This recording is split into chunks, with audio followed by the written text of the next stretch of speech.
just another really good win for my team tonight. The defense was the story of this game.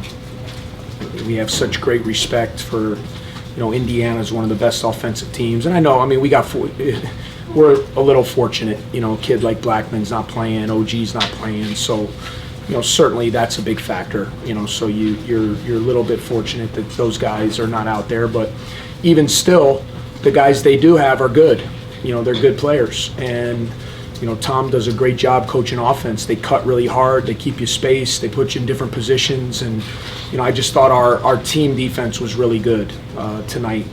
And that was something we really concentrated on coming into this game, was trying to take away their fast break points and making them score in the half court and trying to make it as hard on Bryant and Johnson as we could. Those guys are really good players. They're all league caliber players. So great effort by a lot of people. Really proud of my bench in the first half. Thought Barrett Benson gave us great minutes when Pardon got in foul trouble. Thought Nathan Taphorn gave us great minutes before he got hurt.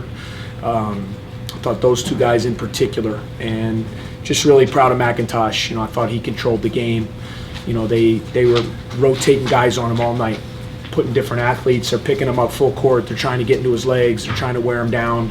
And I just thought he did a great job leading us all night and had a terrific game. So really good win.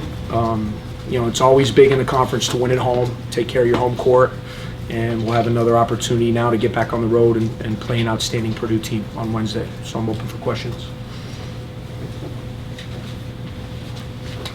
Got two for you. What's up with Taphorn? Tap rolled his ankle there at the end of the first half. I think there was a couple seconds to go, and tried to give it a go in the back, and just our trainer just said he was a no-go. So I think just a sprained ankle. Certainly we'll get more tests and all that kind of stuff and figure out how long he's going to be out. But certainly we need him. We needed him, and we were a man short there in the second half.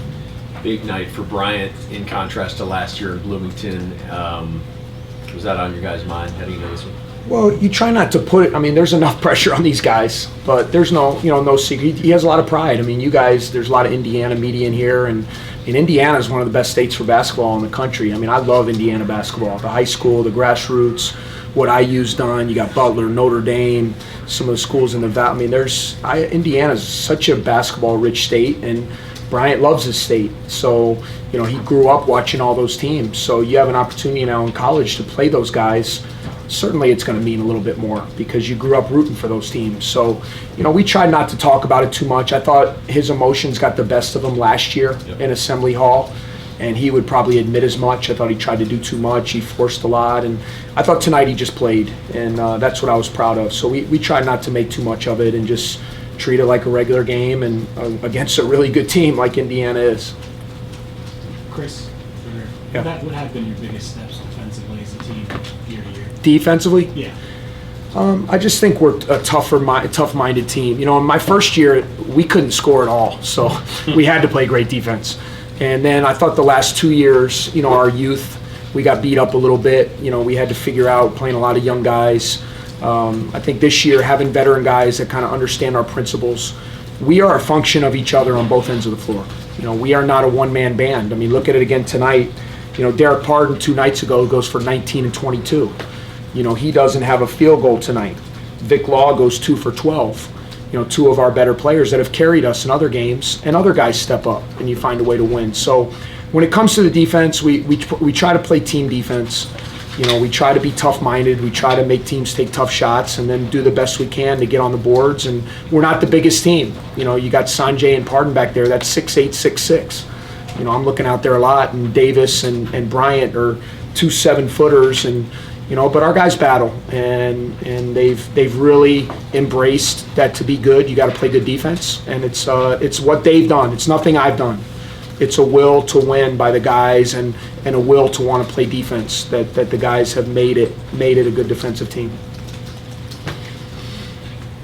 Coach, Vic didn't have the jump shot going tonight, but 12 rebounds all defensively. Yeah. Can you talk about what he did there? And was that kind of an emphasis, especially with you guys being on? Yeah, well, with the matchups, we knew that our big guys were going to be wrestling those guys. And, Bryant, Davis, McRoberts crashes all the time, Jawan Morgan. So we knew our guards were going to have to clean up the rebounds because our big guys were it was going to be combat down there.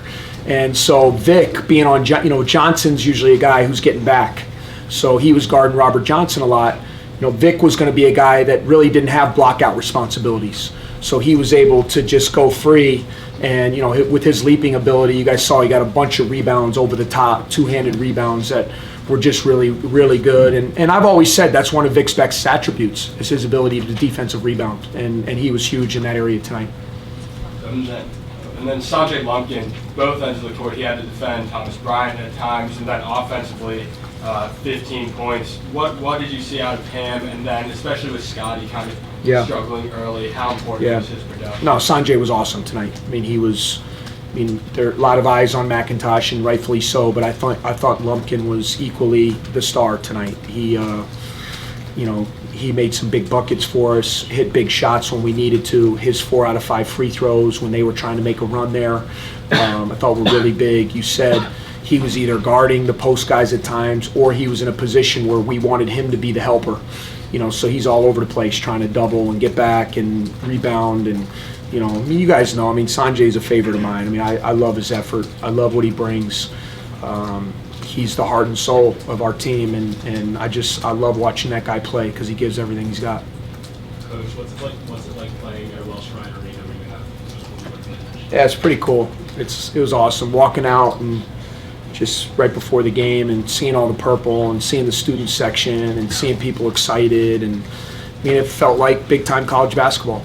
And we got a ways to go. We're not where we want to be. We're just enjoying this process each step of the way, and we really appreciate how the fans have supported this group. And I hope that would be the case, because every day I see what my guys put into this.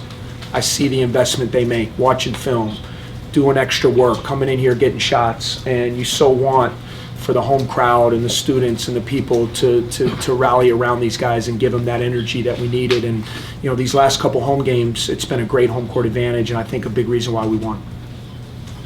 You guys 6 in a row now, and chance you could crack the top 25 tomorrow. How comfortable are you? Do you worry at all about how this team will deal with success and this extra tension? And what makes you optimistic, I guess? I worry about it every second, because as a coach, you're always worrying about things that could derail what you got going good. And it's a fine line, because I love that people are taking notice of what these guys are doing. I'm very proud of that. I'm very proud of the success so far, the team that we've started to become. But yet I also know how much basketball we still need to play, and I understand the fine line between winning and losing in this conference. And the moment you let the outside chatter, the noise, you soften up the littlest bit, you get crashed down to reality really quick in this conference with the level of coaching and the level of teams and players that you play against. So, every day we talk about the day that we talk about the present. We don't talk about anything else. We've tried to find motivation with each game. There were some milestones the last couple games. These guys want to accomplish things that haven't been done. So to win at a venue they haven't won in 40 years, and to win 5 in a row, and to do things like it put the focus on that game. And I think that's what we're going to have to do. We have a number of tough teams we still have to play. We have to go on the road again here Wednesday against an outstanding team, and we have to stay focused. And obviously that's my job, that's my staff's job. And while we're staying focused, though, I don't want you guys see our guys are having fun out there. They're not protecting anything. They're having fun. They're competing. They're enjoying the moment, enjoying the process, and it's been fun to be their coach. I'm really proud to coach this team. Time for one more. Tony, the mic. Chris, you played Barrett a little bit more than usual tonight, but I wanted to ask you about that one stretch, particularly in the first half, where you had that steal and that sequence there. And how valuable is it for a guy like him to get the experience now? It's huge, and I kind of go back to that. You never think of things as being a blessing, but when Pardon was out those 8 games, Barrett started all 8 of those games. He got really valuable experience. The first 2 Big Ten League games he started before Derek was healthy. And, Barrett's not afraid. Barrett's good. And he's a situational guy, game by game. Like tonight was more of a game for Barrett because of the size that was in there. I mean, Indiana, the size they presented on the front line, it was more of a game for Barrett than it was for Gavin. And, so it's going to be night to night like that. Some nights it's going to be Gavin's night to give us that energy and that lift. But I'm really proud of Barrett. He stays ready. He works really hard. There's no better teammate on the team. You guys see him on the bench all the time. He genuinely enjoys the successes of his teammates. And when you see a kid like that, you so want him to have success because you know how selfless he is. So I think you guys are seeing he's just a young, big kid. He's a freshman, and he's got a great future. I'm excited. You have him and Pardon. One's a freshman, one's a sophomore. The future of our front line is in really good hands with those two guys. All right, thanks, Coach. Well, Coach Crean in Appreciate next, you guys coming. and then Brian Mack.